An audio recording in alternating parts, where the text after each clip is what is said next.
دو نمازیں ایسی ہیں جن کی طرف توجہ کم ہے. ایک صلاۃ الحاجات، مومن کو دنیا یا آخرت کی جو کوئی مشکل درپیش ہو، حق تعالی شانہ کی رضا اور خوشنودی کے لیے 2 رکعت نفل اطمینان قلب اور توجہ خالص اور بشاشت طبع کے ساتھ پڑھ لیں. محدثین لکھتے ہیں کہ ایسی نماز پڑھے کہ اللہ اکبر سے لے کے سلام تک کوئی اور خیال نہ آئے، حدیث النفس سے محفوظ رہے. بالکل حدیثوں میں جب یہ نماز آتی ہے تو ساتھ یہ بھی ہوتے وَلَمْ يُحَدِّثْ بِهَا نَفْسَهُ، دل میں کوئی خیال وہم شبہ تک نہیں آیا.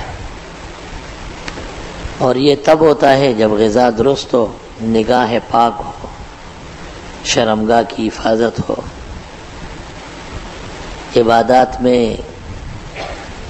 نقد اور صداقت سے پیش آئے. یہ خیالات اور وساوس جو ہے اس کی ایک حد مقرر ہے، اس کے بعد ختم ہو جاتی ہے.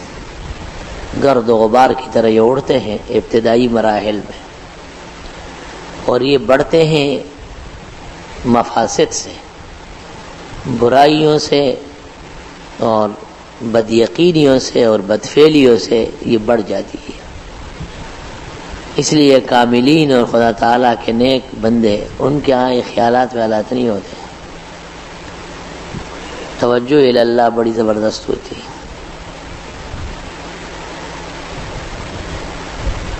شرعاً تو کسی بھی نماز میں خیال آئے نہ آئے کوئی فرق نہیں پڑتا. فقہاء متفق ہے کہ جب ارکان صحیح ادا ہو گئے نماز ہو گئی.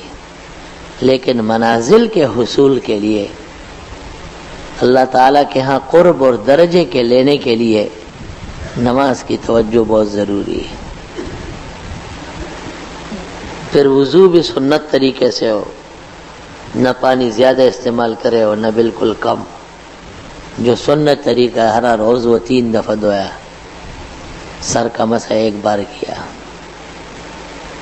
یہاں تک اہتمام کرتے ہیں کہ سنت کے مطابق وضو سے فارغ ہو کے کھڑے ہو کے 2-3 گھونٹ پانی بھی پی لیتے کہ بھئی یہ اتباع بھی رہے.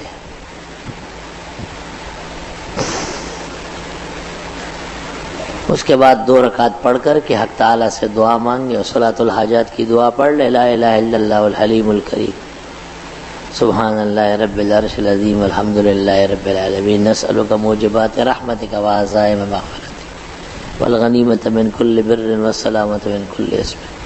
اللہم لا تدع لی ذنبا الا غفرت ولا ہما الا فرجت ولا حاجۃ من حوائج الدنیا ہی عندک رضا الا قضیتها یا ارحم الراحمین. اور پھر دعا مانگے. تجربہ ہے کہ اللہ اس مشکل کو حل کر دیتا ہے اور پریشانی دور ہو جاتی ہے. یہ تو روزانہ دن میں یا رات میں کسی وقت 2 رکعت پڑھ لینا چاہیے، اور حاجات جتنی ہے حق تعالیٰ کے حضور پیش کر دی جائے کہ اللہ یہ مسائل اور مشکلات ہے، آپ اپنے خزانوں سے اس کا انتظام فرمائیں. اللہ پھر صرف یہ نہیں کہ اس کی وجہ سے ہزاروں اوروں کی مشکلات حل ہوگی. اللہ ایسے کاملین میں نے دیکھے ہے کہ بس ہاں اور نہ ہاں اور نہ، بات کہی گئی ٹھیک ہے بس ہو جائے، ہو گیا. خدا تعالیٰ کے ہاں ان کی وجاہت قائم ہو جاتی ہے. جیسے آپ کی نظر میں بعض افراد ایسے ہیں جو وہ کہے آپ تیار ہے کرنے کے لیے، اتنا اعتماد ہے آپ کا. حق تعالیٰ کے ہاں بھی صدق عمل اور صدق قول کا بڑا زبردست اعزاز ہے. ایک تو صلاۃ حاجت پر توجہ کم ہے، لوگوں کی کم پڑھتے ہیں، سمجھتے نہیں اس کو. ایک کان سے سن لیتے ہیں، دوسرے سے نکال لیتے ہیں اور الجھے رہتے ہیں. ہم وقت پورا گھرانہ، خاندان، افراد، رشتے، نوکریاں، رزق، سب الجھا ہوا ہے. اس کی مثال ایسی ہے جس طرح ایک آدمی کے جسم کو آگ لگی ہے اور وہ بجھانے کا انتظام نہیں کر رہا ہے، اور کشتی کے اس تختے پہ کڑا ہے جو کشتی سے ٹوٹ چکا ہے اور چند لمحوں میں ڈوبنے والا ہے، اور پرواہ کچھ نہیں ہے. اس کو کم عقل ہے، نا تجربہ کار ہے، اپنی جان کا دشمن ہے. اس لیے اس نماز پر سلف کی انتہائی توجہ رہی ہے۔ دن میں آپ کسی وقت پڑھ لیں، وقت کی کوئی پابندی نہیں، رات کو کسی گھڑی میں پڑھ لیں، لیکن پڑھنے کی عادت ڈالیں۔ حضرت عثمان رضی اللہ تعالیٰ عنہ نے عبداللہ بن مسعود سے کہا کہ میں چاہتا ہوں کہ آپ کے لیے کچھ وظیفہ مقرر کرو خلافت کی طرف سے۔ حضرت نے فرمایا میں نے گھر کی عورتوں کو کہا ہے اور وہ سورۃ واقعہ رات کو پڑھتی ہے، جہاں سورہ واقعہ پڑھی جاتی ہے وہاں رزق کی تکلیف نہیں ہوتی۔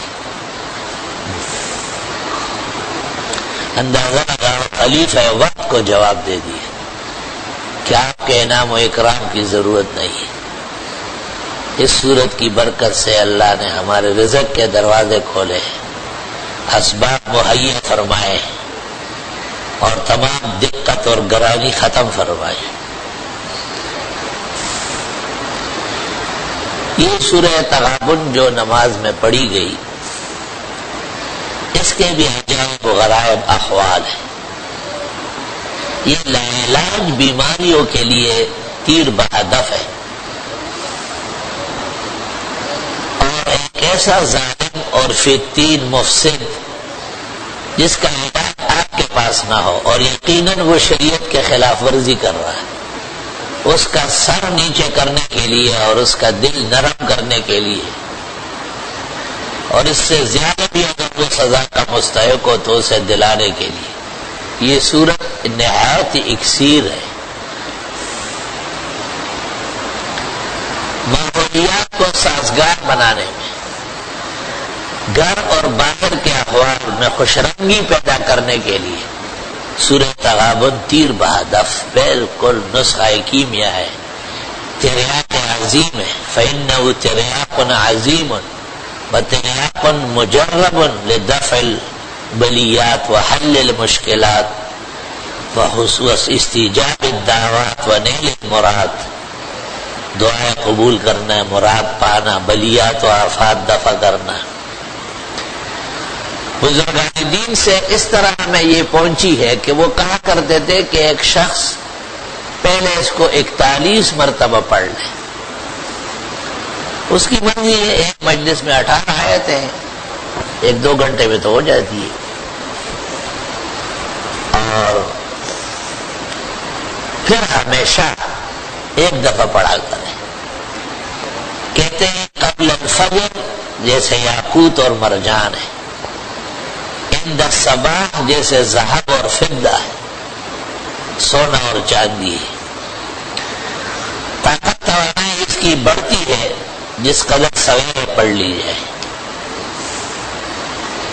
اللہ اکبر و کبیرہ دن میں کسی وقت بھی پڑھی جا سکتی ہے، لیکن وہ فوائد دیر سے ظاہر ہوں گے۔